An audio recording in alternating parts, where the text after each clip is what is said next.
ESR test का पूरा नाम इरेथ्रोसाइट सेडिमेंटेशन रेट टेस्ट है। एक ब्लड टेस्ट है जो हमारे शरीर में सूजन यानी कि इन्फ्लेमेशन की स्थिति को जानने में मदद करता है। इस टेस्ट में देखा जाता है कि लाल रक्त कोशिकाएं यानी कि आरबीसी कितनी तेजी से टेस्ट ट्यूब के नीचे बैठती है। अगर यह रेट ज्यादा है तो इसका मतलब है कि शरीर में कहीं ना कहीं पर इन्फेक्शन या फिर सूजन मौजूद हो सकता है।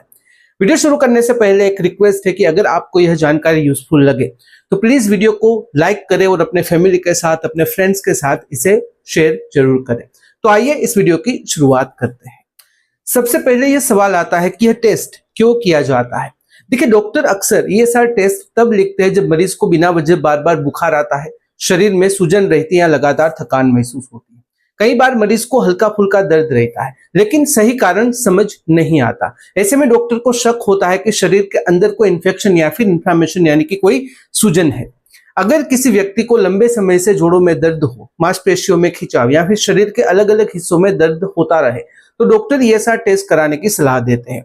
यह टेस्ट डॉक्टर को यह समझाने में मदद करता है कि शरीर के अंदर कोई इन्फेक्शन है या नहीं। लेकिन एक जरूरी बात जो आपके ध्यान में होनी चाहिए कि ईएसआर टेस्ट किसी एक खास बीमारी की पुष्टि यानी कि उसे कंफर्म नहीं करता। यह टेस्ट केवल इतना बताता है कि शरीर में कहीं ना कहीं समस्या मौजूद है।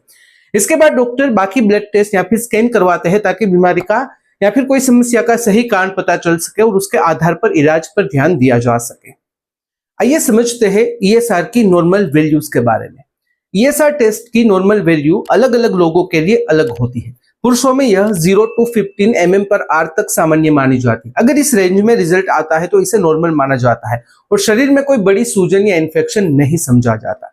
महिलाओं में नॉर्मल ईएसआर की रेंज थोड़ी ज्यादा हो सकती है यानी कि 0 to 20 mm/h तक।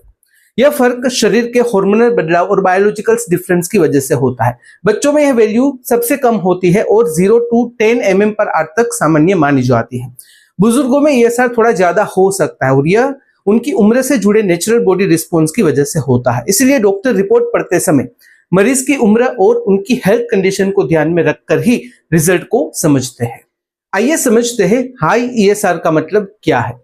जब ईएसआर लेवल सामान्य से ज्यादा आता है तो इसका मतलब है कि शरीर के अंदर कहीं ना कहीं सूजन यानी कि इन्फ्लेमेशन या फिर इन्फेक्शन चल रहा है।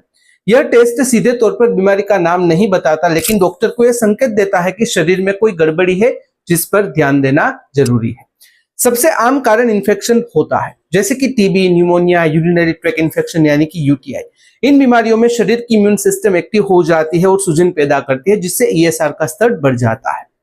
कुछ ऑटो इम्यून डिजीज जैसे कि रूमेटॉइड आर्थराइटिस या फिर ल्यूपस में भी ईएसआर हाई पाया जाता है। इन बीमारियों में शरीर का इम्यून सिस्टम खुद अपनी ही कोशिकाओं पर हमला करता है जिसकी वजह से लंबे समय तक सूजन बनी रहती है। इसके अलावा किडनी की बीमारियां और थायराइड डिसऑर्डर में भी ईएसआर बढ़ सकता है। कभी कभी गंभीर स्थितियां जैसे कि कैंसर में भी ईएसआर का स्तर बहुत ही ऊंचा आ सकता है। इसलिए ईएसआर को हमेशा अकेले नहीं देखा जाता बल्कि अन्य ब्लड टेस्ट और डायग्नोसिस के साथ मिलाकर ही डॉक्टर असली कारण का पता लगाते हैं। अब आइए समझते हैं कि लो ईएसआर का मतलब क्या है। लो ईएसआर का मतलब है कि खून में लाल रक्त कोशिकाएं यानी कि आरबीसी सामान्य से धीमी गति से नीचे बैठ रही है। यह स्थिति बहुत ही कम देखने को मिलती है और अक्सर किसी गंभीर बीमारी का संकेत नहीं होती, लेकिन फिर भी इसे नजरअंदाज नहीं करना चाहिए क्योंकि कभी कभार इसके पीछे कुछ बीमारियां छिपी हुई होती है जैसे कि सिकल सेल एनीमिया या फिर पॉलीसाइथेमिया। सिकल सेल एनीमिया में आरबीसी का आकार बदल जाता है और उनके बैठने की क्षमता कम हो जाती है जिससे ईएसआर का स्तर कम दिखाई देता है। इसी तरह पॉलीसाइथेमिया में जब खून में आरबीसी बहुत ही ज्यादा हो जाते हैं तो खून गाढ़ा हो जाता है जिसकी वजह से आरबीसी को सेटल होने में ज्यादा समय लगता है। इसका मतलब है कि ईएसआर की वैल्यू नीचे आ सकती है। कभी कभी जब शरीर में डब्ल्यूबीसी की संख्या असामान्य रूप से बहुत ही ज्यादा बढ़ जाती है तब भी ईएसआर कम हो सकता है। यह स्थिति किसी गंभीर संक्रमण या फिर ल्यूकेमिया जैसी ब्लड डिसऑर्डर में देखने को मिल सकती है। इसलिए डॉक्टर ईएसआर को अकेले देखकर निष्कर्ष नहीं निकालते बल्कि दूसरे ब्लड टेस्ट और क्लिनिकल स्थिति को भी साथ में देखते हैं। लो ईएसआर का एक और कारण है खून में प्रोटीन असामान्यता हो सकती है। अगर प्लाज्मा प्रोटीन में बदलाव आ जाए तो आरबीसी जल्दी नीचे नहीं बैठते और ईएसआर कम दिखता है। कुल मिलाकर लो ईएसआर हमेशा खतरनाक नहीं होता लेकिन अगर यह किसी गंभीर बीमारी से जुड़ा हुआ है तो समय रहते ही इसका इलाज करना जरूरी होता है।